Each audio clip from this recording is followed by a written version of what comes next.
Em nome do Pai, do Filho e do Espírito Santo. Amém. Bom, então nós vamos agora fazer uma conferência sobre o tema dos pecados carnais.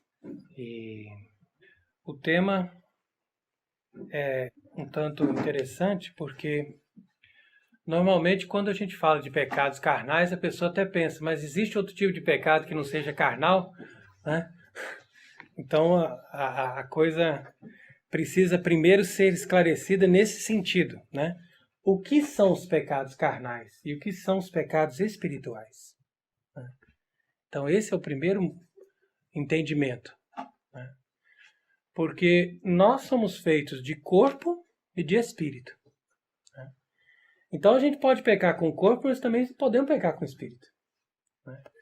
Tanto que os anjos não têm corpo e pecaram e foram para o inferno porque eles pecaram com o espírito. Entendeu? Então são os pecados espirituais. Então nós vamos analisar aqui, olha, de acordo com a Suma Teológica, né, quer dizer que São Tomás de Aquino, ele faz esse resumo da doutrina moral da Igreja Católica sobre todos os pecados, né? Então na questão número 72, no artigo 2, ele pergunta: se convenientemente se distinguem os pecados espirituais dos carnais. Então a pergunta é essa: se é conveniente a gente fazer a distinção entre pecados carnais e pecados espirituais. E ele diz aqui, ó: os pecados se especificam pelos seus objetos. Então todo pecado consiste no desejo de algum bem, desejado desordenadamente. Então você veja que definição interessante, né? O pecado, na verdade, é um desejo que a gente tem de uma coisa, só que aquele desejo, ele está muito maior do que aquela coisa vale. Entendeu? E por causa disso mesmo, é um pecado. Ou seja, é um desperdício da minha vontade de aplicar o amor num objeto que não corresponde àquilo que eu estou desejando. Entendeu? Então ele continua: e por consequência, quando já o possuímos, nos deleitamos desordenadamente. Ora, como resulta claro do que já dissemos, há uma dupla deleitação. Uma é da alma, que consuma, né, que vai se deleitar na apreensão de uma coisa possuída. E essa deleitação é espiritual. Então, por exemplo, quando alguém recebe o louvor: olha, você está muito bonita. Aí ela: ai, obrigado. Então aquilo ali é uma deleitação espiritual, não é carnal, né? Por onde os pecados... Aí vai dizendo aqui, ó: tal é o caso de nos deleitarmos com louvor humano. A outra é a deleitação corpórea, que se consuma pelo contato corpóreo de alguma coisa. Então por isso se chama carnal. Por onde os pecados se consumam na deleitação espiritual se chamam espirituais. E os que se consumam na deleitação carnal se chamam pecados carnais. Como é, por exemplo, a luxúria, né, que diz respeito aos pecados venéreos. E como também a gula, que diz respeito aos prazeres da mesa. Então você divide os pecados carnais em dois: os pecados da gula e os pecados da luxúria.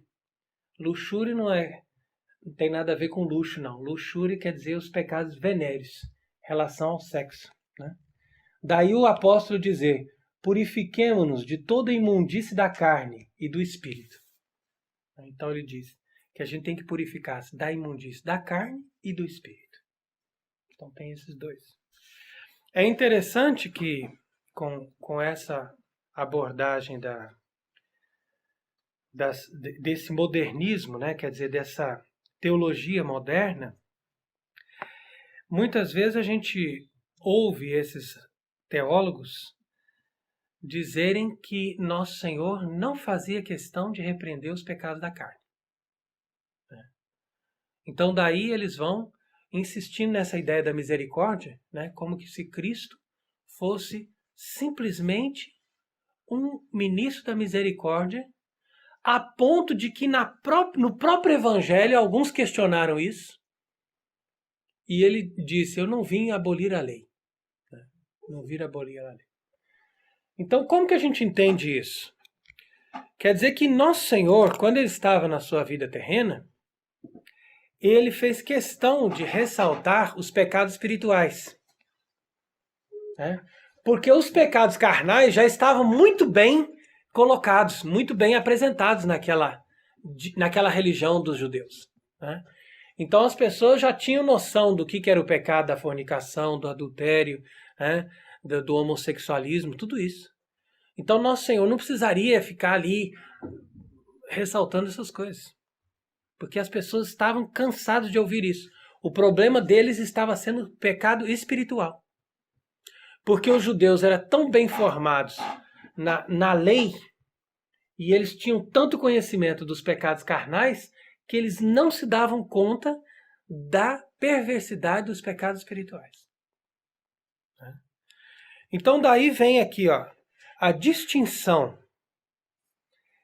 entre os pecados carnais e espirituais, leva-nos a perguntar-nos se os pecados carnais são mais graves que os pecados espirituais. Né? Essa é uma questão interessante. Porque a gente tem que saber, então qual que é o mais grave? O pecado carnal ou espiritual? Então vem aqui a questão número 73, artigo 5. Solução. Os pecados espirituais implicam maior culpa que os carnais. Por quê? Aí ele vai explicando. Isso não quer dizer que qualquer pecado espiritual seja maior do que qualquer pecado carnal. Você tem que saber também a dimensão.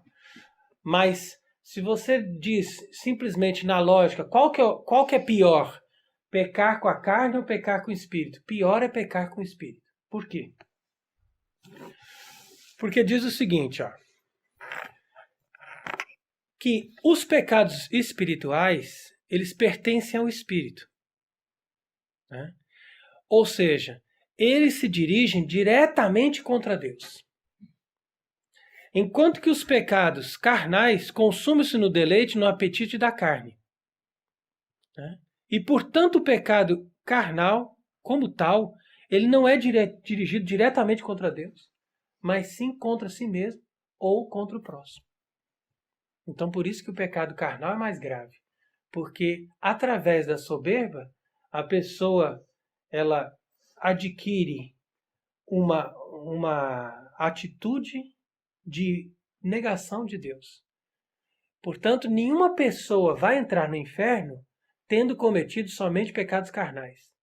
Por quê? Porque, apesar de os pecados carnais mancharem enormemente aquela alma, quando a pessoa morrer, se ela não tem pecados espirituais, ou seja, se ela não tem orgulho, ela vai aceitar, né, a salvação de Deus. Ela vai querer se converter, ela vai aceitar a penitência. Então, mesmo que a pessoa esteja na hora da morte, né, naquela situação de morte, se ela está completamente desprovida de orgulho, ela aceita ir para o purgatório para se purificar daqueles pecados. Né? Por pior que seja o purgatório. O difícil é achar uma pessoa que tenha pecado tanto com a carne e que não tenha orgulho. Porque normalmente, para a pessoa desobedecer tão abertamente à lei de Deus, é sinal que ela tem uma revolta contra Deus. Então o orgulho ali também não vai ser pequeno. Aí que está o problema. Agora veja bem que importante isso. Olha. Quando nós falamos da lei moral, nós temos que dar uma autoridade para a lei moral. Então essa questão foi abordada por muitos filósofos, muitos teólogos, e é a questão fundamental da lei moral. Qual é a autoridade que promulgou essa lei? Quem está dizendo que é pecado, que não é pecado? Quem está dizendo que pode, que não pode? Aí que está. Aí vem a palavra de Deus, a Bíblia, a autoridade da Bíblia, mostra para nós, né, quem é Deus. Antes de tudo, Deus é o Criador. Então você não pode perder a referência de que Deus é o seu Criador. E o Criador, como todo projetista, como todo aquele que faz alguma coisa, ele faz com uma finalidade. né? Então a criação ela tem uma finalidade. E se essa criação não atinge essa finalidade, ela está em pecado. Entendeu? Por quê? Porque ela não é independente. Ela foi feita pelo Criador para atingir a finalidade que o Criador deu. Por isso que Deus dá uma lei. Porque a lei de Deus é como se fosse o manual do construtor para aquele tipo de coisa que ele criou. Né? Então quer dizer que Deus, sendo o Criador, ele tem a autoridade de ser o supremo legislador. Porque ele dá a lei e nós entendemos essa lei. Né? Nós somos receptores dessa lei e nós temos que acatar a lei, obedecer à lei de Deus. Ora, dentro dessa dimensão da lei, nós podemos entender que existe a lei na ordem natural e a lei na ordem sobrenatural. O que é a lei na ordem natural? A lei na ordem natural é aquela que a natureza já mostra para nós o que é para fazer. Então, por exemplo, a natureza está me mostrando que eu tenho que comer, porque eu estou com fome, né? E tudo está me levando a comer. Então, se eu não comer, eu estou desobedecendo a lei da natureza. É uma lei da sobrevivência. Né? E assim por diante. Todas as coisas relacionadas à natureza, né, a gente vai entendendo pela própria noção da lei natural. Né? Agora, a lei sobrenatural, ela é dada em vista daquilo que nós não conseguimos atingir simplesmente pela natureza. Né? Ou seja, em vista do nosso relacionamento diretamente com Deus. Por exemplo, a natureza não vai me ensinar que eu tenho que amar a Deus sobre todas as coisas. A natureza não me ensina isso. Entretanto, quando Adão e Eva estavam no paraíso, no começo, eles receberam uma graça especial de Deus, que a gente chama de dons préternaturais.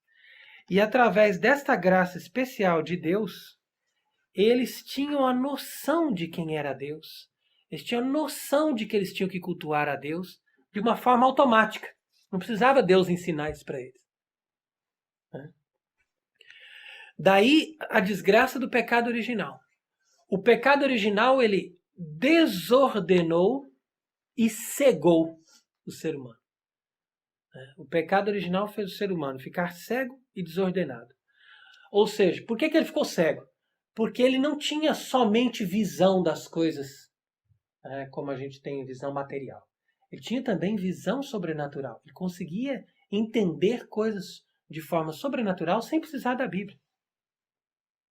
Entendeu? Então ele sabia. Não, isso aqui a gente não pode fazer, isso aqui é pecado, isso aqui não é bom, não agrada a Deus. Porque ele tinha essa noção. Né? Então ele perdeu completamente essa noção. A partir daí foi preciso que Deus desse os mandamentos. Se Deus não desse os mandamentos, a gente não ia saber como agradar a Deus. Mas antes do pecado original, a gente não precisava dos mandamentos. Agora, com relação a essa desorientação. O que é a desorientação do homem decaído? A desorientação significa o seguinte: a incapacidade do ser humano de ordenar as coisas segundo o seu valor. Então, por exemplo, a gente não sabe colocar as coisas que são prioridade. Em primeiro lugar, não. Em primeiro lugar, Deus. Depois, em segundo lugar, o homem. Depois, em terceiro lugar, o animal. Né? Hoje em dia eles dizem, não, vamos salvar a baleia, mas vamos defender o aborto. Quer dizer, isso é um exemplo dessa desorientação. Ele não sabe valorizar aquilo que é mais importante por uma questão óbvia que aquilo ali está colocado acima. Não. Aí, para mim, tanto faz a baleia como o feto, porque tanto faz, é tudo a mesma coisa. Ou até a baleia mais, porque não, né? Porque a baleia, afinal de contas, é maior, mais bonita, né? Alguma coisa assim. Então, quer dizer que essa desorientação traz o pecado original. Né? O pecado original a gente já herda, nasce com ele, né? E a gente é perdoado, remido do pecado original no batismo. Mas as consequências do pecado original continuam. Então a pessoa continua nessas limitações. Então o que tem que acontecer conosco para nós conseguirmos chegar a esse grau de elevação, nós precisamos da graça. Né? Então Deus nos eleva pela graça. É o movimento da graça. Você não consegue sozinho. Né? Então por isso que diz São Paulo, muitas das suas cartas, né, que ele fala disso. Que eu não consigo, existe uma lei acima de mim, que é mais forte do que eu não consigo, a lei da minha carne, né, clama mais forte de tal maneira que eu faço aquilo que eu não gostaria de fazer. É mais ou menos isso. É essa desorientação causada pelo pecado original. Ora, antes de entrarmos também em outros aspectos do pecado carnal, a gente também vê aqui, olha, a distinção entre pecado venial e pecado mortal. Né? Então, isso daqui é a questão número 72, artigo 5º. Né? Divisão dos pecados fundada em pecado venial e pecado mortal. Então aqui diz São Tomás, ó, quem ao contrário peca sem se afastar de Deus, comete uma desordem reparável. Ou seja, ele não se afastou de Deus. Então aquele pecado, ele mesmo consegue reparar, consegue continuar levantando, continuar vivendo na vida espiritual. Então isso que é o pecado venial. Porque é um pecado que não fere o princípio. Né? Que você não discute dentro de você mesmo e chega a uma conclusão. Ou seja, entre Deus e fazer isso, eu prefiro fazer isso. É essa conclusão racional, pensada e voluntária que dá origem ao pecado mortal. Entendeu? Aqui você tem a amizade de Deus, é uma fração de segundo dentro da alma da pessoa. Aí a pessoa vê ali, Deus é meu amigo, mas isso aqui é mais importante para mim agora. Então, o amigo dá licença, eu vou optar por essa outra coisa. Isso se torna pecado mortal. Por isso que podem existir mesmo pecados de pensamento que sejam pecados mortais. Porque eu posso, no pensamento, produzir uma imaginação consciente, voluntária, negando Deus. E aí eu perdi o princípio. Me afastei do princípio. E ainda tem mais algo interessante aqui, né, na Suma Teológica, quando ele comenta a respeito de quais são os tipos de pecado. Né? Então a gente pode pecar por pensamentos, palavras, atos e omissões, como a gente diz no Confite. Pensamentos, palavras, atos e omissões. Né? Nosso Confite da missa carmelitana. Né? Quia peccave nimis. Nimis quer dizer pequei demais. Né? Cogitatione, que é pensamento. Locuzione, palavra. Opere, ato. Né? Omissione. Omissione quer dizer que eu deixei de fazer aquilo ali. Deixei de fazer uma coisa boa. E não fiz, né, a minha parte. Então, todos esses tipos de pecados podem ser mortais. As pessoas, às vezes, se concentram mais nos atos, né? Mas as palavras são igualmente perversas, porque elas são dirigidas com conteúdo de ódio ou de mentira. Né? As omissões são igualmente perversas, principalmente quando elas são voluntárias. Você sabe que você deveria ter feito e você diz, eu não vou fazer. Entendeu? E os pensamentos também podem ser igualmente perversos. Que uma pessoa pode destruir a outra só pelo pensamento. Tem gente que pelo pensamento ele destrói a vida da outra. Ele não precisa fazer macumba, não precisa invocar o demônio. O pensamento dele é tão carregado de ódio, de poder, que ele destrói outra pessoa pelo pensamento. Imagina. Isso é pecado. Então vamos entendendo aqui uma coisa muito importante. Agora vamos entrar aqui num tema mais, num conceito mais profundo. Quando o Papa São Pio X, no começo do século XX, ele, em 1907, ele publicou a encíclica chamada Pascendi. Essa foi uma das maiores encíclicas dos papas de todos os tempos. Porque ela era vocês podem depois ter a oportunidade de ler, né? Essa encíclica, ela denuncia a infiltração da heresia moderna. a heresia moderna que a gente chama de modernismo. O modernismo é uma heresia gravíssima, pior do que todas as outras, porque ele é mais sutil e mais perversa. É como se você, ao invés de matar o corpo por uma doença, você mata o corpo por excesso de saúde, que é o câncer, na verdade. O câncer é excesso de saúde. Então, a mesma coisa que o câncer faz com o corpo, o modernismo faz com a igreja. A pessoa não está doente. Ela está com excesso de saúde, ela está se protegendo ali. O câncer pensa que é uma proteção para o corpo, mas na verdade ele está matando o corpo. Entendeu? E por que eu digo que é um excesso de saúde? Por quê? Porque ele vai além daquilo, o modernismo quer criar uma igreja dentro da igreja. Ou ele quer ter uma liberdade de fazer a igreja no molde de cada cabeça. Ah não, se eu tenho uma cabeça, eu tenho uma nova igreja dentro da minha cabeça. E essa cabeça, e essa minha nova igreja, ela tem que ser aprovada como todas as outras. Na verdade, o modernismo pode se resumir assim. De tal maneira que o Papa São Pio X denunciava esse erro, né, que estava se infiltrando desde aquele tempo, e que foi fazendo com que a Igreja Católica perdesse o núcleo, né, da sua doutrina. Então, como diz o Papa Leão XIII, né, que já advertia ainda antes de São Pio X, numa encíclica também muito importante, chama Satis Cognitum, nessa encíclica o Papa Leão XIII diz o seguinte, que se uma pessoa não tem a fé católica integral, ou seja, se ela não acredita num dos pontos da doutrina que a igreja ensina, ela não pode se dizer católica. E, portanto, ela corre o risco de perder a sua salvação. Porque só a pessoa que tem a fé católica integral, ela tem garantia de que ela vai se salvar. Se ela tiver em estado de graça e ela tiver a fé católica integral, ela pode dizer, eu estou em condições de me salvar.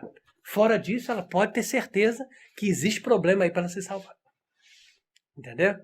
Então, por exemplo, a pessoa diz, não, eu sou católico, comungo toda semana, mas eu não aceito essa coisa dessa doutrina de que o Papa é o chefe supremo da igreja. Uma doutrina, por exemplo, que faz parte da doutrina católica. Né? Ou então eu não aceito essa doutrina, né, de que é verdade que o corpo de Cristo está verdadeiramente presente ali naquele pão consagrado na missa, e assim por diante. Então, qualquer matéria, qualquer dogma da fé que a pessoa rejeita, ela passa a se auto-excluir da Igreja Católica. Então, é nisso que a gente tem que estar sempre tendo um discernimento, né? Porque uma coisa é a estrutura material da igreja, outra coisa é a doutrina, é a fé católica. E o que nos torna católicos é o batismo e a fé. Não é a estrutura. A estrutura é uma coisa boa que pode ajudar, pode servir uma igreja, uma paróquia, mas o que realmente me torna católico não é isso. O que me torna católico é se eu tenho batismo e se eu tenho a verdadeira fé. Se eu tenho a fé completa. Se eu não tenho a fé completa, eu não sou católico. Então, esse câncer estava infiltrado dentro da igreja desde aquele tempo. E agora, hoje, já tomou parte do corpo todo, né? E aí você vai vendo, olha, o Papa São Pio X, ele colocou aqui três movimentos que fizeram a destruição da doutrina da igreja. Um é o agnosticismo, o outro é o imanentismo e o outro é o evolucionismo. Evolucionismo. Certo? Imanentismo, agnosticismo, evolucionismo. Aí você fala, não, mas essas palavras são difíceis. Explica o que significa. Tá bom. Veja bem. Agnosticismo significa eu não conheço. Quer dizer o seguinte, que as pessoas começaram a dizer que não é possível se conhecer a Deus. Bíblia, essas coisas, isso aí é tudo uma historinha, uma coisa, mas se Deus existe, não é possível a gente chegar no conhecimento dele, que ele é uma coisa completamente fora da nossa esfera, não tem como a gente conhecer, é outra coisa. Isso aí é heresia, né? Esse agnosticismo. Então, por causa do agnosticismo, tem a pessoa que se declara ateu Porque ele diz assim, não, eu acho assim que Deus pode até existir, mas como eu não conheço, nem tem como conhecer, então eu não tenho como cultuá-lo, não tenho como entrar numa religião, porque as religiões só atrasam a vida das pessoas. A conclusão desse ateu, agnóstico. O imanentismo é algo ainda pior. Porque o imanentismo vai dizer o seguinte, a religião é boa, religião, qualquer um pode ter sua religião, mas a religião, ela vem de dentro do homem. Por isso que fala imanentismo, que está lá dentro. Imanente. Não é uma coisa que Deus está lá fora do homem, independente da gente existir, Deus existe e ele está lá. Né? Não, para essa gente não. Para essa gente, uma vez que existe o ser humano tem um sentimento religioso, aí ele faz aquele sentimento religioso se tornar uma religião com as suas leis, com os seus deuses e assim por diante. Entendeu? Sem imanentismo. É outra coisa terrível, né? E outra coisa que vem aqui também, que vai afetar ainda mais a moral, é o evolucionismo. Né? Então, o evolucionismo, ele é entendido de uma forma aceita em todos os ambientes, em todas as faculdades, em todos os colégios, em todas as cátedras, como uma ciência. Você vai dizer que o evolucionismo é uma ciência. E ninguém pode nem contestar o evolucionismo. Você tem que ir lá na aula, ele está explicando lá que o homem veio do macaco, aí você fala assim, do macaco, o macaco virou outro macaco. Por sua vez, antes de ser macaco, devia ser um gato, um rato, alguma coisa assim. E assim por diante. Então, esse evolucionismo, isso que é pior, é apresentado como se fosse uma descoberta científica. Uma coisa completamente absurda, sem prova nenhuma. Aí eles apresentam, não, é uma descoberta científica. Ah, que bom. E essa descoberta científica, ela leva os homens a engolirem essa lorota toda sem questionar. Porque a única forma de você combater o evolucionismo é você dizer que Deus é criador. E para eles, nem sequer você pode citar uma coisa dessa. Onde já se viu você numa cátedra, numa faculdade, querer dizer que Deus é o criador? Você tá louco. Vai viver sua religião fora daqui. Aqui é ciência, aqui não tem isso não. Entendeu? Então aí nós entramos no buraco de vez. Porque falar em Deus significa ignorância. E evolucionismo significa altíssimo pensamento, conclusão científica moderna. Sendo que é a maior burrice da história e as pessoas não se dão conta da burrice. E assim por diante. Aí você vai, a partir do evolucionismo, questionar todos os atos morais. Então é onde que vem o questionamento moral. É por isso que começa aqui essa história das pessoas dizerem que o que antes era pecado, agora não é mais. Porque evolui. O ser humano evolui. Ele está sempre em constante evolução. E a religião tem que evoluir também. E essas chamadas leis de Deus não são outra coisa do que adaptações de acordo com cada sociedade, cada momento. Né? Aí você tem uma veste própria, você tem um tipo de família, você tem um tipo de conceito social, e a partir daí que você vai dizer o que é pecado e o que não é. É o evolucionismo. Não é mais Deus. Né? Então, por isso que veio aqui o Papa João Paulo II, e ele escreveu uma encíclica no ano de 1993, né, que chamava Veritatis Splendor. Né? E essa encíclica é uma constatação, é como se fosse uma constatação do quanto eles estavam querendo remendar a desgraça do Concílio Vaticano II e não conseguiam. E não conseguiam mais. Por quê? Porque o Concílio Vaticano II, ele abriu uma frestinha desse tamanho assim. Que seja, nessa frestinha desse tamanho assim, você começa a passar, né, a água. E aquela água, né, a água que eu digo da maldição, da desgraça. E aquela água que entrou por essa frestinha, ela vai abrir cada vez mais o buraco e de repente nós todos estamos afogando e não estamos percebendo. Qual que é a frestinha que ele abriu, o concílio abriu? É a frestinha de que você pode ser ao mesmo tempo católico e ao mesmo tempo você pode ser amigo do mundo. Você pode dar concessões ao mundo. Você pode dizer que o mundo não é ruim, que o mundo tem coisa boa. Né? As religiões, mesmo que elas não sejam cristãs, elas também têm coisa boa. Então tudo que está estranho à igreja, né, é do homem. Se é do homem, é bom. E se é bom, por que não colocar dentro da igreja? Tá vendo? Aí foi uma simples conclusão. E essa conclusão contaminou tudo. Por quê?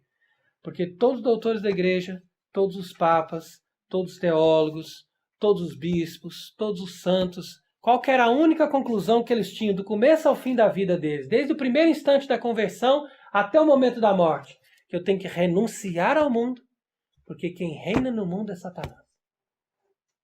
Entendeu? Ah, mas e o ser humano? O ser humano é maravilhoso, o ser humano é criado por Deus, o ser humano é perfeito. Tudo bem, mas o ser humano, meu amigo, está ali, ó, pecado original. O ser humano está no pecado original. E o ser humano no pecado original e Satanás é pareil, como diz em francês. É pareil, quer dizer que é a mesma coisa, está junto, está associado. Né? Então, o destino do ser humano é bom, é sobrenatural, é sublime, mas ele primeiro tem que sair da condição dele. A condição dele é ruim. A condição dele é ruim. Se ele se acomodar na condição ruim que ele está, ele vai ficar ali, ó, associado com o mal. E aí vem uma observação. Veja só como que o Papa escreve aqui, ó, em 1993. Querendo, porém, manter a vida moral no contexto cristão, foi introduzida por alguns teólogos moralistas uma nítida distinção contrária à fé católica entre a ordem ética, que teria origem humana e pertencia só em relação a esse mundo, e uma ordem da salvação, para a qual, né, as intenções e as atitudes estariam relativas a Deus e ao próximo. Então quer dizer que eles começaram a dizer o seguinte, ó, certos pecados são criação humana, é na ordem ética. Outros pecados aí sim, né? Aí Deus falou porque ele estava ali na ordem da salvação. Mas aqueles outros que estão lá no decálogo, algumas coisas assim, isso é só uma ordem humana. Por isso que eles podem ser modificados. Por isso que eu posso chegar e dizer quem sou eu para julgar um homossexual, ou então quem sou eu para dizer que uma pessoa não vai para o céu só porque ela vive na prostituição. O que é prostituição? Né? Então quer dizer, as pessoas já começam a relativizar esses pecados dizendo que não passam de formulações humanas. Né? Aí diz aqui ó, também, a grande sensibilidade que o homem contemporâneo testemunha pela historicidade e pela cultura leva alguns a duvidar da imutabilidade da mesma lei moral. Então ele está constatando, a maior parte dessa encíclica é constatando a desgraça. Então quer dizer que eles estão duvidando da lei moral e, consequentemente, da existência de normas objetivas da moralidade. Entende essa palavra? Normas objetivas da moralidade, ou seja, de que uma coisa é objetiva. Não tem como você dizer que o pecado deixou de ser pecado naquela pessoa ou naquela fase da história. Não, é sempre a mesma coisa, sempre objetivo. Está acima de nós. Né? É criado acima de nós. Já é pecado independente de você estar ali ou não. E válida para todos os homens, do presente e do futuro, como já o foram para o passado. Tá vendo? Então aqui ele falou bem, não falou errado. Mas só que o problema é que ele não está percebendo que a coisa já tinha escapado ali antes. Então, para corrigir aqui com essa encíclica, né, isso aqui tudo cai no esquecimento, porque eles leem isso daqui, passa aí 5 anos, 10 anos, começa a esquecer. Aí agora hoje vem e publica Amoris Laetitia, né? Publicada aí recentemente, há uns 2, 3 anos atrás, que vai dizer o seguinte, que não necessariamente uma pessoa peca mortalmente, mesmo que ela esteja numa situação objetiva de pecado, pode ser que a intenção dela não seja ruim e pode ser que ela possa receber a comunhão. Olha a maldade de uma frase dessa. Isso aí está em Amoris Laetitia. Então quer dizer que contesta tudo aquilo que ele acabou de dizer aqui, ó, que existe uma lei objetiva que diz o que é pecado e o que não é pecado. Entendeu? Então como que a gente chega em Amoris Laetitia? Porque a gente lá no Concílio Vaticano II já está dizendo que o homem está valorizado independente da sua separação de Deus. E você valorizar o ser humano independente da sua separação de Deus é a mesma coisa que você dizer, então todos vão ser salvos. Independente dele ter sido mal, dele ter feito pecado, né? Ele vai ser salvo porque ele é homem, porque ele é ser humano, porque ele é criado para ser perfeito. E não é assim. Né? Por isso que diz aqui São Paulo na carta aos Romanos, quando ele diz assim, todos pecarem estão privados da glória de Deus. Quer dizer que a nossa condição não é de salvos, a nossa condição é de condenados. Daí nosso Senhor também dizer, justamente nesse evangelho, na conclusão do evangelho, ele diz, aquele que crer, né, e for batizado será salvo. Aquele que não crer já está condenado. Então ele não diz que vai ser, ele diz que já está. Por quê? Porque a condição dele já é de condenado. O ser humano hoje em dia escuta isso e fala, nossa, mas então Deus é mau. Mas não é que Deus é mau. Deus é bom e Deus é perfeito. Só que Deus não nos criou simplesmente para essa vida. Né? Deus nos criou para a ordem sobrenatural. E para você atingir a ordem sobrenatural, você tem que ser digno da ordem sobrenatural. Você tem que passar para essa ordem sobrenatural. É claro que a gente não vai conseguir essa dignidade por nós mesmos. Mas se você, pela graça de Cristo, né, que Ele nos conquistou na sua redenção da cruz, se você aceita essa graça de Cristo e você se coloca, né, à disposição de Deus, na obediência de Deus, aí então você se torna digno por essa obediência. Né? Pela aceitação da graça de Deus e a aceitação dos mandamentos de Deus. E isso é muito diferente do que dizia Lutero. Por isso que o protestantismo é a raiz de toda essa mentalidade. Porque para Lutero ele fez uma doutrina de salvação fácil. Né? Porque ele tinha um excesso de escrúpulo. No excesso de escrúpulo dele, ele achava que ele ia para o inferno. E aquele pensamento que ele ia de qualquer maneira para o inferno atormentava ele de tal forma que ele entrou em desespero. No que ele entrou em desespero, aí ele foi para um outro extremo. Ele foi para um outro extremo e ele descobriu, através de umas passagens de São Paulo, por exemplo, aquela da carta aos Romanos que diz assim, o justo vive pela fé. Então ele pensou o seguinte, não, então basta que eu tenha fé. Eu tenho fé, eu acredito que Cristo vai me salvar, então não tem que importar com os meus pecados. Por isso que para o protestantismo, você não tem preocupação com a sua santificação, na doutrina protestante original. Né? Porque você simplesmente está aqui para crer. Se você creu, acabou. Igual o nosso Senhor falou, quem crer e for batizado será salvo. Para ele, isso daí é entendido literalmente. Ele não quis aprofundar no tema, como diz, por exemplo, na carta de São Tiago, né, que diz, a fé sem obras é morta.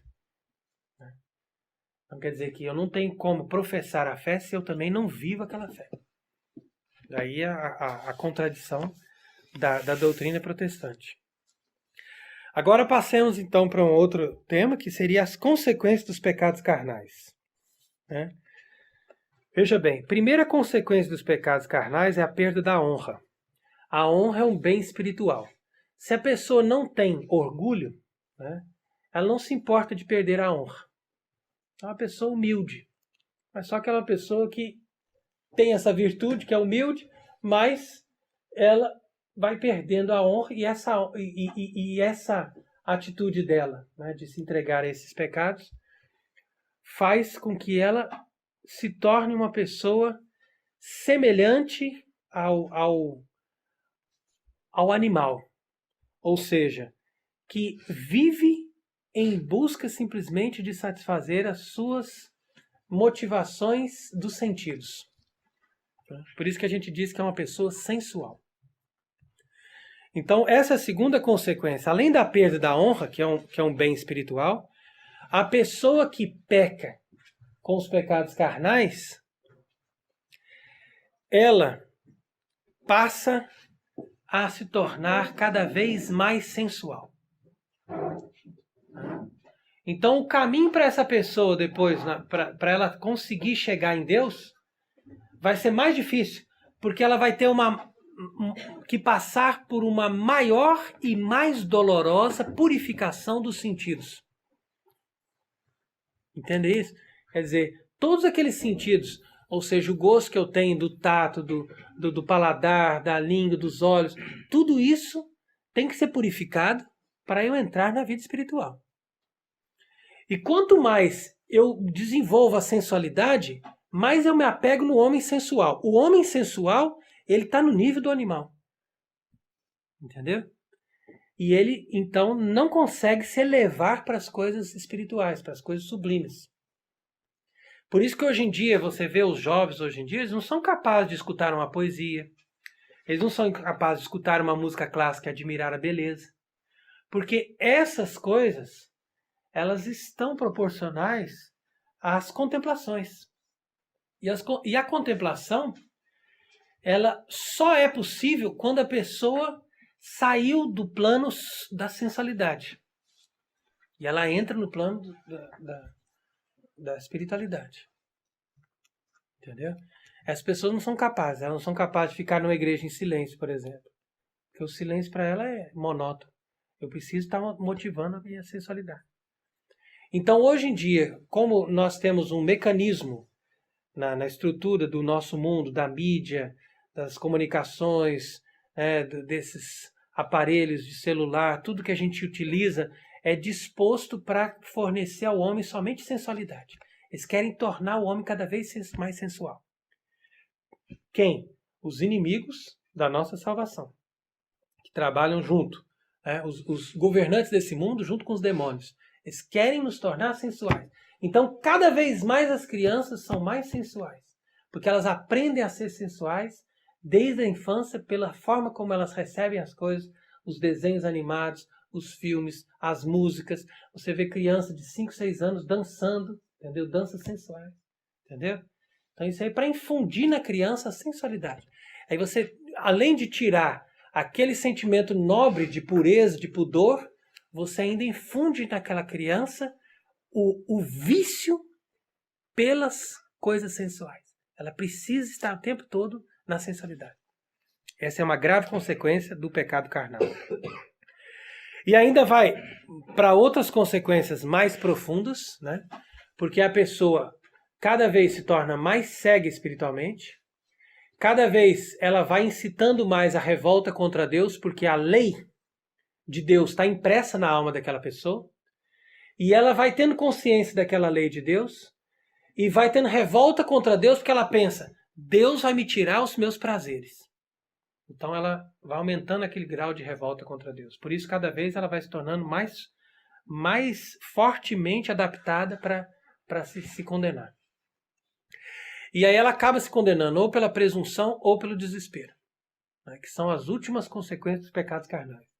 A presunção, porque ela pensa, Deus vai me perdoar, a misericórdia de Deus é muito grande, eu pequei muito, mas afinal de contas, né, todo mundo pecou e eu vou salvar. Presunção, isso é presunção. E é pecado contra o Espírito Santo, e aí, por isso ela se condena. E aí vem também o desespero. O desespero já é outro extremo. A pessoa fala assim, não tem mais perdão. Imagina a multidão dos meus pecados, como que Deus vai me perdoar? Não tem mais como. Aí a pessoa, nesse desespero, ela se mata, ou ela acaba pecando mais. Não, já estou condenada mesmo. Tem gente que fala assim, já estou condenado mesmo, então eu vou pecar mais. Que eu aproveito o que dá e depois eu vou para o inferno. Assim o pessoal pensa. Agora, quais são os tipos de pecados carnais? Como que nós pecamos pela carne? Né? Eu já falei da diferença da gula e dos pecados venéreos, que é no âmbito da luxúria.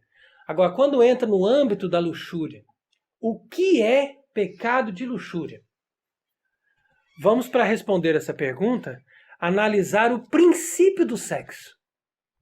Qual é o princípio de como que Deus criou? Por que Deus criou o homem com essa disposição para o sexo? Então vejamos isso primeiro. Porque é a partir daqui que a gente entende facilmente a doutrina da igreja. E você entende por que todos esses outros pecados são graves e ofendem a Deus.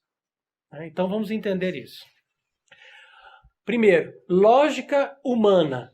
Lógica humana é o seguinte: o sexo é parte do meu corpo, eu sou o dono do meu corpo, logo eu posso dispor do sexo. E dispor do sexo para o meu próprio prazer, não estou incomodando ninguém, não estou fazendo mal ao meu próximo, porque a pessoa que está comigo está muito feliz junto comigo. Portanto, não há razão de condenar esses pecados em relação ao sexo. Essa é a lógica humana e a lógica do mundo moderno. Agora vamos para a lógica divina. Lógica divina, o seu corpo não te pertence. Você é criado por Deus. Nem a sua alma, nem o seu corpo te pertence. Já começa por aí. Além de você ser criado por Deus, você é criado por Deus para seguir uma finalidade. E a finalidade está na ordem sobrenatural. E o sexo está na ordem natural.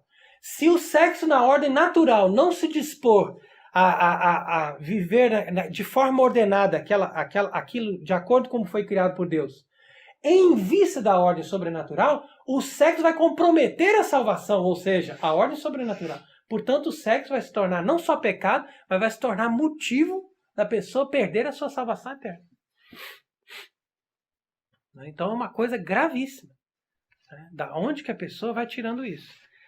Então aí a pessoa começa a entender que a única maneira do sexo ser do agrado de Deus e de não ser pecado, portanto, é que ele esteja ordenado dentro do matrimônio para a geração de filhos. Porque o sexo é adaptado somente com essa finalidade, mais nenhum. A gente diz também que o sexo é uma forma de manter a união do casal, mas a própria união do casal também está em função dos filhos. Porque Deus não se compraz na união de seres humanos. O que Deus se compraz é na união das pessoas com Ele mesmo. Porque isso eleva a nossa vida e nos leva à perfeita beatitude, felicidade. A união com Deus. Agora, a união carnal de seres humanos, ela pode ser desejada ou suportada por Deus em vista dessa família. Porque Deus quer a família. Ele quer a geração de filhos. E a geração de filhos tem que ser no contexto de uma família, necessariamente. Então, quando Nosso Senhor respondeu aquela pergunta a respeito de se o homem podia divorciar da sua mulher, ele falou assim, no princípio não era assim, porque Deus fez o homem e mulher, e eles serão uma só carne. Serão uma só carne está em sentido do sexo. E essa questão de serão uma só carne significa que é um homem, uma mulher, por toda a vida, na estabilidade. Aquilo ali é a dimensão do matrimônio. E aí você vê que a palavra matrimônio vem de matre, da mãe. Mater, latim, mater é mãe. Da mãe é matri. Então, matrimônio é a forma de fazer uma mãe. Entendeu? E a mãe é o centro desse contexto. Por isso que quando Satanás ataca a moral, ele começa a atacar a mulher.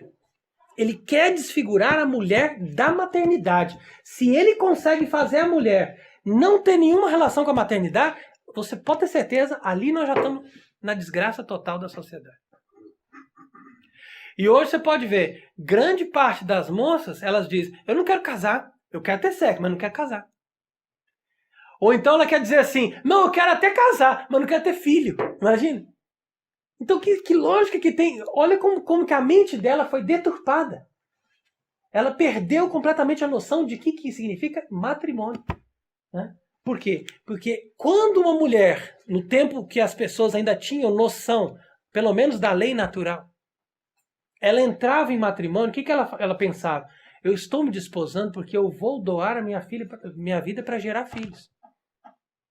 Ela tinha noção de que quando ela tivesse a primeira relação dela dentro do casamento, aquela primeira relação dela poderia já ter o primeiro filho dela.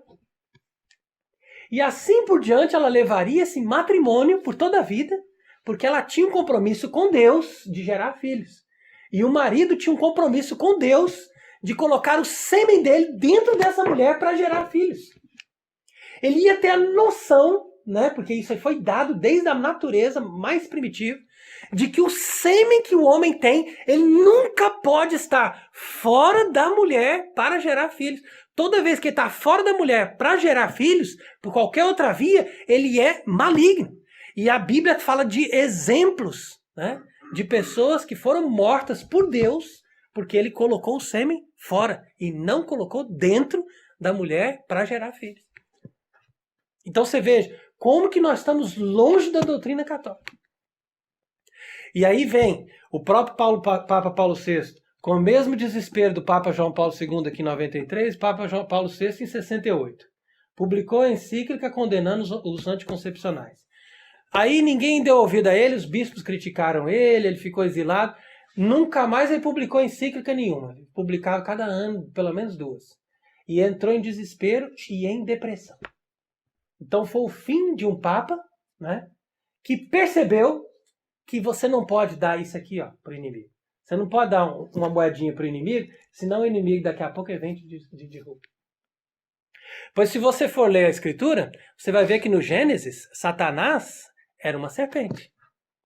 Mas no Apocalipse, era um dragão de 10 cabeças, 7 diademas e 7 chifres e não sei mais o que. Entendeu? Então, quer dizer, o bichão cresceu, né? Como é que ele cresceu? Você deu poder para ele, entendeu? Ele vai crescer. Não tem como, né?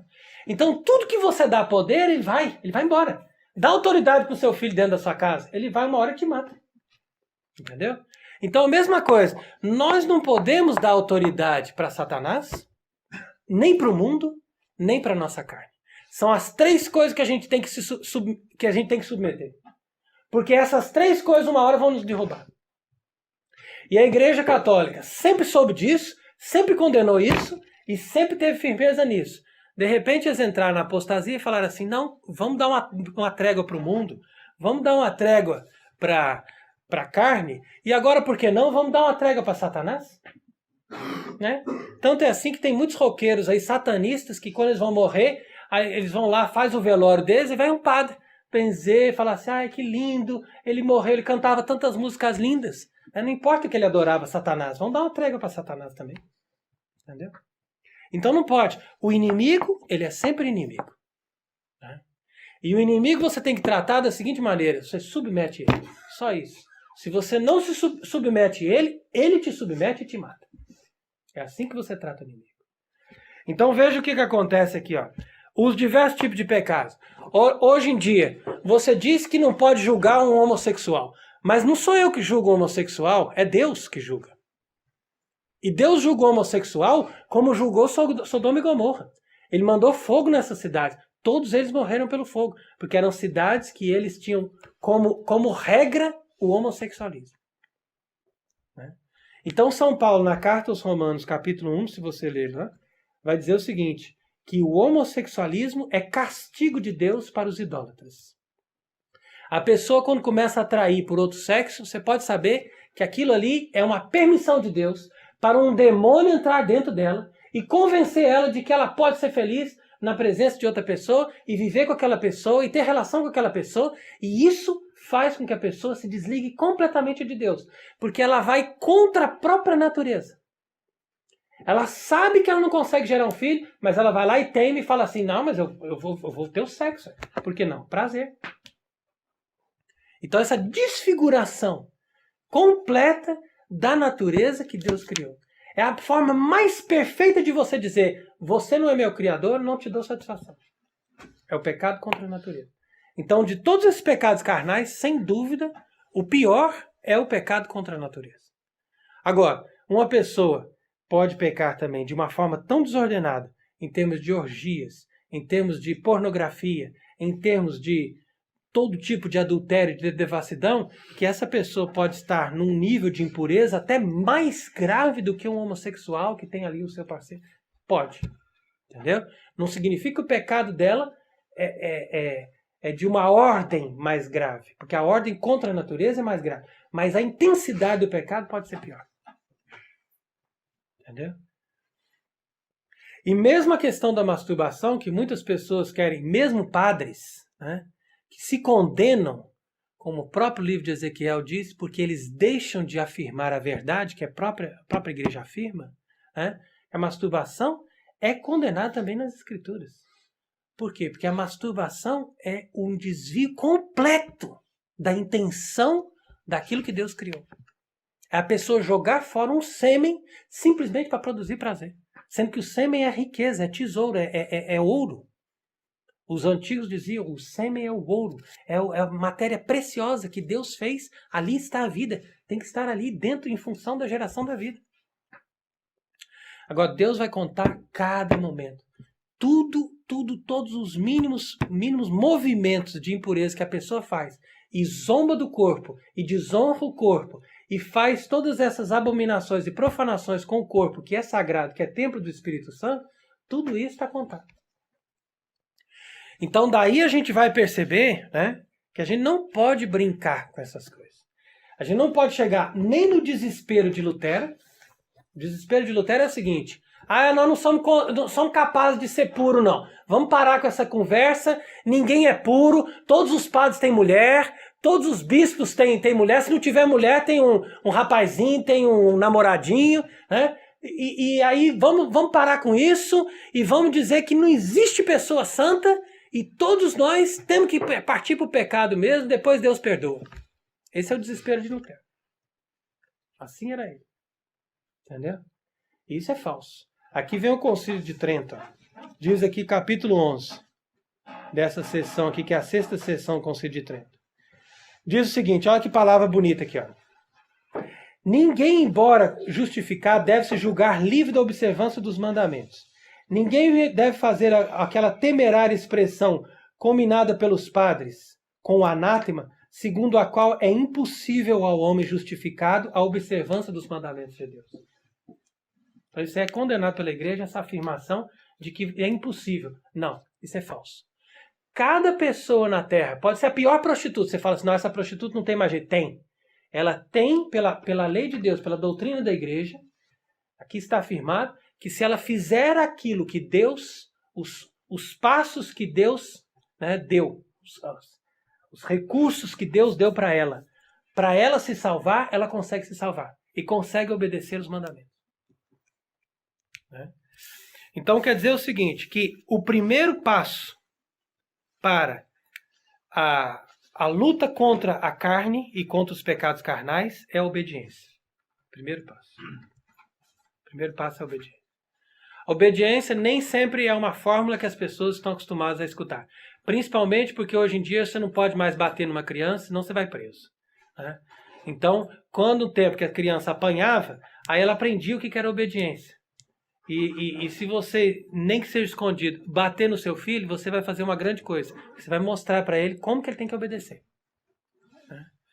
E assim, através da obediência, a pessoa vai conseguindo entender o que é para se fazer. Ora, muitas vezes as pessoas que não têm capacidade de obedecer, né, e que não foram disciplinadas, principalmente na infância e na adolescência, chegam na fase adulta, não são capazes de escapar dos vícios. Né? Seja da droga, que também é um prazer, a droga está na gula, também é considerado pecados carnais. Né? Ou seja, na bebida, né, também é da gula, ou nos pecados venéreos. Então aqui na carta aos Hebreus, né, vai dizendo aí, olha, capítulo 5, versículo 8. Mesmo sendo filho, aprendeu a obediência pelas coisas que ele padeceu, e tornando perfeito causa de salvação eterna para todos que lhe obedecem. Então, nosso Senhor Jesus Cristo obedeceu ao Pai e foi na cruz ser castigado, sem ter pecado. Por quê? Porque aqueles castigos que eram para nós, ele aceitou tomar sobre ele, por obediência. Simples obediência. O pai falou, não, você me obedece, você vai lá, você vai ser castigado. Ah, mas eu não mereço. Não, eu não estou perguntando se você merece, você vai. Porque eu estou mandando. Porque eu preciso disso, preciso que você vá lá para você ser castigado. No lugar desse, nós não tem como se salvar. Imagina. E ali o corpo dele foi destruído na flagelação, por causa dos nossos pecados. Cada parte do nosso corpo que a gente se compraz num prazer que é fora do agrado de Deus, vai queimar. Mesmo nosso Senhor tendo já sido flagelado por conta disso, e mesmo nós tendo feito a penitência, né? Se essa penitência, a penitência que eu digo é a penitência da confissão. Né? Então quer dizer que a pessoa não tem que se contentar com a penitência da confissão. A penitência da confissão é simplesmente uma penitência simbólica para dizer que você se submeteu àquele perdão. Entendeu? Então, por exemplo, você vai lá, olha, eu cometi adultério. Tá bom, reza 2 Pai Nosso. 2 Pai Nosso, eu rezei ali rapidinho. Acabou, não tem mais nada para mim. Entendeu? Já estou livre do purgatório. Não é assim, não. Tem um reato. O reato significa a consequência daquele pecado. Então quer dizer o seguinte, eu vou lá, furo um prego nessa porta.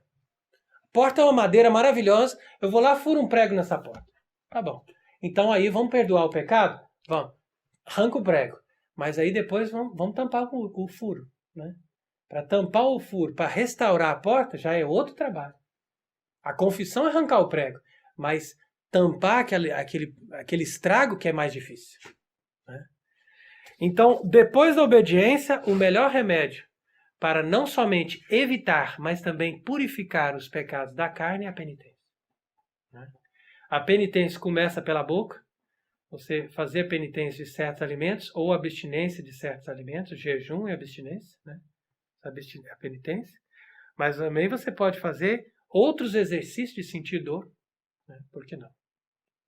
Porque muitas vezes, quando a gente tem uma doença, um machucado, um acidente, alguma coisa que você sente dor, que você quebra um braço, quando você sente aquela dor, no instante mesmo que você sente aquela dor, ou algum tempo depois, você fica completamente avesso dos pecados carnais. Você não quer saber do prazer. Por quê? Porque você se sente satisfeito simplesmente de ser aliviado da dor. Para que eu vou procurar prazer? A única coisa que eu quero é sair dessa dor. Entendeu? Agora, depois que o corpo está muito bem, muito saudável, aí fala assim, por que não um prazer, né? Dá um prazer também. Entendeu? Aí aí é onde o corpo te leva pro buraco. Agora, mais ainda, aí você vê o exemplo da penitência que tem nas Escrituras, né? Por exemplo, em Davi, profeta, né? Cometeu adultério, foi lá, fez muita penitência. Depois, no Evangelho mesmo, você tem aquela cananeia, foi atrás de Nosso Senhor e tal, manifestou aquela penitência, aquela humildade. Você tem aquela samaritana, que falou com Nosso Senhor ali também no poço, né? A samaritana, por exemplo, é algo belíssimo para nos mostrar que quando uma pessoa procura o prazer da relação sexual, nem sempre ela está simplesmente buscando o prazer da carne, mas ela também está buscando o amor. O amor no sentido espiritual. Então aquele prazer da carne dá para aquela pessoa, principalmente para as mulheres, a sensação de que ela está encontrando o amor, que ela é amada. Né? E quando aquilo ali, principalmente quando está fora do casamento, aquilo traz frustração. E a pessoa começa a entrar num processo de vício, porque ela procura cada vez mais e não acha. E o vício leva ao desespero. Então por isso que Nosso Senhor falou para essa samaritana, vai buscar seu marido, depois você volta. Aí ela falou, eu não tenho marido. Aí ele falou, você disse bem que você não tem marido, porque você já teve 5 e o que você tem agora não é seu marido, né? Falou para ela. Então, quer dizer, ela era um exemplo, né? De uma pessoa assim, que ela estava sedenta por encontrar um amor. Agora você vê que hoje em dia tem muitas pessoas que falam assim, não, casamento é uma desgraça, casamento só termina com briga, só termina com perturbação. Melhor coisa é você viver sozinho e de vez em quando ter uma aventura. Por que não? Né? As pessoas estão vivendo assim hoje em dia. Não, eu vivo sozinho, tenho a minha vida, não tenho que dar satisfação para ninguém, não tenho que preocupar com o filho, gastar dinheiro com isso. E de vez em quando eu tenho uma namorada, um namorado, né? Tenho uma aventura e um prazer. Porque isso aí faz parte, tem até aplicativo lá que você põe lá e coloca os relacionamentos, vai buscando um relacionamento. As pessoas não buscam isso aí para poder namorar, para casar, não. Eles buscam isso aí para ter relação e depois largar. Porque as pessoas não querem os desgostos e os pesos do casamento. Mas os desgostos e os pesos do casamento, eles fazem parte do casamento. Se a pessoa não quer os pesos e os desgostos do casamento, então ela tem que viver a castidade. Foi a conclusão de Santa Teresa. A Santa Teresa não entrou para o mosteiro porque ela queria ser monja, porque ela achou bonito, porque ela gostava de rezar em latim, nada disso. Ela simplesmente começou a considerar, porque ela era muito inteligente, né? E ela começou a considerar, mas eu, mulher, vou casar, meu marido vai mandar em mim, eu vou ter um monte de filhos, vou ter dor de parto, vou ter isso, vou ter aquilo, vou mexer com isso não. Qual que é a solução? Tem alguma forma da gente conseguir resolver isso e tal? Ah não, tem os conventos, tá? Então, pois não, vou para lá. Vou para lá não, mas é difícil também lá, hein? Não tem problema, pior do que isso aqui não tem. Pior do que essa realidade que estão querendo me dar aqui não tem. Mas é a lógica. A pessoa foi pela lógica. O que não pode é a pessoa ir contra Deus, né? Agora, essa palavra-chave que vem aqui, o grande remédio de todos os pecados da carne e que as pessoas hoje em dia não suportam nem ouvir falar. A palavra-chave é castidade. Né? Então a castidade é a vida mais nobre, mais sublime e mais perfeita. O ser humano entra na castidade, ele está na sua perfeita liberdade. Né? Porque ele submeteu a carne. Né? Ele de ser humano se tornou anjo. Ao invés de descer no nível do animal, ele subiu para o nível do anjo. Então ele se submeteu, a carne dele está submetida e ele pode viver somente para as coisas do Espírito. Por isso que Nosso Senhor falou, né? Quando eles perguntaram para ele, mas esse negócio de casamento, só um homem, só uma mulher, não está certo não, porque imagina o seguinte, a mulher casou com o homem morreu, depois casou com outro, o homem também morreu, e ela foi ficando viúva, 7 maridos ela teve. Quando ela chegar no céu, qual que vai ser o marido dela? A pergunta deles. Aí Nosso Senhor respondeu para eles, não, vocês não entendem nada, vocês erram porque vocês não entendem a Escritura, vocês começam a bagunçar tudo, e assim vocês são carnais, vocês não têm conhecimento.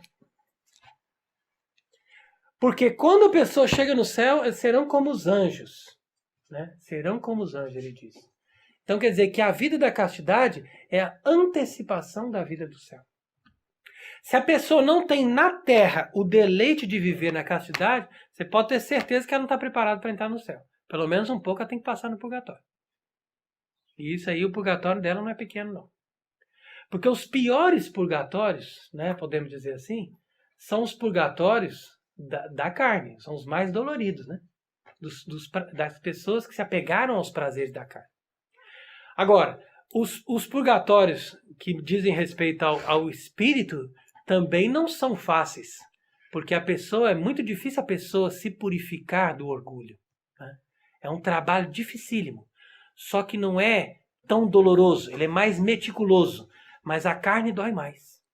Né? Você purificar a carne dói muito mais. Então nós temos que exaltar a castidade, né? E perceber que a Igreja Católica é, por excelência, a Igreja da castidade. É a religião da castidade. Os doutores da Igreja, os grandes padres da Igreja, aqueles grandes bispos do começo da Igreja Católica, eles escreviam tratados sobre a virgindade, sobre a castidade. Como, por exemplo, Santo Ambrósio escreveu o Tratado sobre a Virgindade. São Cipriano escreveu o Tratado da Castidade. Santo Atanásio escreveu o Tratado das Virgens e Viúvas, né? Para exortar as pessoas a manter a virgindade e tudo mais. E quando nós falamos do Carmelo, especificamente na nossa comunidade religiosa do Carmelo, né? Da Ordem do Monte Carmelo, a Ordem do Monte Carmelo ela é por excelência a ordem que fica em torno dessa exaltação da virgindade de Maria. Né? Virgindade de Maria. Que por sua vez, segundo o livro da Instituição dos Primeiros Monges, foi revelada por Deus a Elias 900 anos antes. E Elias resolveu viver sempre virgem em honra a Nossa Senhora. Então, 900 anos antes de Maria, Deus mostrou para ela, eu vou ter uma mãe na terra e vou nascer dessa mãe virgem. E Elias ficou tão apaixonado por isso, que ele falou, então eu também quero viver sempre virgem. É por isso que ele nunca teve esposo, nunca se casou, nada. Elias. E assim também, muitos outros santos do Carmelo que foram grandes exemplos de virgindade, né, de pureza. Daí a palavra Carmelo, né, muitas vezes se traduzir também por ciência da circuncisão. Circuncisão também é uma palavra que se relaciona a essa ideia da castidade, da pureza, né, de consagrar a Deus o corpo. Então tudo isso são instruções importantes, né, para nós compreendermos como esses pecados podem destruir uma pessoa e como uma pessoa pode, por outro lado, vencer os pecados da carne através dessas armas, né, que Deus nos deu. Que eu citei aqui a obediência, a penitência e o próprio louvor da virgindade, né? Mas também você poderia acrescentar outras armas mais práticas e pequenas, como, por exemplo, a leitura das Escrituras, né? Você lê a palavra de Deus, quando você lê que aquilo ali é ruim, que é pecado, né? Como, por exemplo, Gálatas 5, né? 2 Timóteo capítulo 3, Romanos capítulo 6, né? Ou você lê 1 Coríntios capítulo 6, né? Capítulo 5 também da primeira carta aos Tessalonicenses. Aí vem também o Apocalipse, quando diz aqui, ó, capítulo 21, versículo 8, né, quando diz, ó, quanto aos covardes, infiéis, corruptos, assassinos, fornicadores, né, todos esses não herdarão o reino dos céus. A palavra fornicador significa aquela pessoa que pratica sexo fora do casamento. Isso é fornicação. Então aqui a Bíblia fala, não só aqui no Apocalipse, mas várias vezes, né, que a fornicação não impede a pessoa de ter acesso ao reino de Deus. Porque faz a pessoa, nem que seja namorado, noivo, não importa. Você não está no casamento, você não tem direito de ter relação. E se você está no casamento, ótimo. Casamento aprovado por Deus, abençoado pela igreja, muito bem. Então tenha relação da maneira correta, santificada e em vista dos filhos. Porque se evitar filho também, você está na mesma maracutaia. Vai entrar no mesmo sistema aqui dos fornicadores. Não venha querer enganar Deus, porque de Deus não se zomba. Né? De Deus não se zomba. Então vamos guardar todos esses ensinamentos no nosso coração. Né? Vamos procurar ter mais vigilância, né? Porque muitas pessoas às vezes caem em pecados gravíssimos, porque volta e meia estão vendo um vídeo, estão vendo uma coisinha, uma pornografia, alguém que me mandou, não, vou ver só um pouquinho. Né? E se a pessoa não tem zelo pela sua alma, né? ela vai cada vez piorando mais. Porque essas coisas se tornam vícios. E o vício, depois que você entrou no vício, dificilmente você sai. Né? Isso é muito grave. Então a gente tem que ter zelo pela pureza. Zelo pela pureza. Não só de ver as coisas pornográficas, mas também de tratar o corpo com pureza. Né? Tem roupas que por si mesmo, elas não somente são indecentes, mas elas levam as pessoas a ficar desejando sexo enquanto usam essas roupas. Por causa do jeito que aquela roupa está no corpo da pessoa. Entendeu? Então, quer dizer, nunca você vai ver a mulher, né, no sentido do matrimônio, da doutrina católica, de todo esse entendimento que nós estamos dando, vestir uma calça jeans e dizer que ela está vestindo aquela calça jeans porque ela é uma mulher católica que está querendo viver a santidade de acordo com Deus. Não tem como. Porque essas coisas são contraditórias. Né? Você não pode dizer que uma mulher ela comungou no domingo e no mesmo domingo ela está numa praia de biquíni. Quer dizer, ela está ofendendo gravemente a Deus porque o corpo dela está exposto daquela maneira. E se vocês querem mais, se ela estiver sozinha numa praia, ninguém vê ela de biquíni, o biquíni dela já é pecado. Ela fala assim, mas ninguém me viu. Ah, ninguém te viu, minha filha. Mas só de você ficar com o corpo assim exposto num lugar público, você mesmo se sente numa situação de impureza. Entendeu? Isso não é brincadeira. Isso aí entra dentro da nossa alma. Entendeu? Então, a pessoa, para ela se vestir de forma adequada, ela tem que olhar no espelho e falar assim, deixa eu ver no espelho se tem alguma maneira da pessoa olhar para o meu corpo e ter desejo. Aí ela fala assim, não, agora eu vesti uma saia que cobre todo o meu corpo. Tá bom, mas olha bem no espelho se essa saia não está modelando o seu corpo. Não importa que é uma saia. Né? Ah, eu comprei essa saia na loja mais da Modéstia, estava escrito lá, loja da Modéstia. Tá bom, minha filha, mas ela é indecente. Essa mesma saia da loja da Modéstia é indecente. Entendeu? E assim por diante. Então, quer dizer, não tem como você vencer os pecados carnais sem guerra. É impossível. E se você não faz a guerra agora, aceita depois a guerra. Com muito boa vontade, Deus vai te deixar no purgatório. Porque o purgatório ainda é para aquela pessoa que se arrependeu, que quis fazer penitência, que aceita esse sofrimento, que não é brincadeira, que a pessoa sofre no purgatório. Agora, por que não fazer a vontade de Deus já, né? Se converter de uma forma completa, viver de uma maneira correta, como você deve viver de acordo com o mandamento de Deus. Aí pronto, aí não tem como errar. Que são os mandamentos, é o 6º e o 9º mandamento. Você não pecar em nem atos, nem pensamentos contra a sua castidade. Né? Porque você é criado por Deus para ser puro. E a relação do casamento também ela é pura. Por quê? Porque ela é santa, porque ela é em função de ter filhos e porque ela é feita no contexto da estabilidade e do amor. Fora disso, o sexo é caminho para o inferno. Então tenhamos isso bem claro na nossa mente. Isso é doutrina católica. E a partir dessas considerações, dessas meditações que você tem que fazer não só hoje, mas todos os dias. Por isso que eu estou falando, é guerra. Né? Você faz a meditação, você pensa em tudo isso, você reza em cima disso, você faz a penitência e toma as precauções para você não cair em ocasião de pecado. Aí você consegue.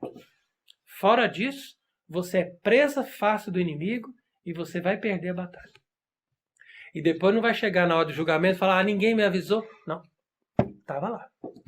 Estava tudo muito bem avisado, muito bem esclarecido. Né? Então a gente tem que ter noção disso, porque o que nós estamos fazendo aqui nesse mundo é só uma coisa, salvar nossa alma. Fora disso, nós estamos perdendo tempo ou ainda estamos colaborando para a nossa própria condenação. Né? Então que Deus tenha piedade de nós. Amém.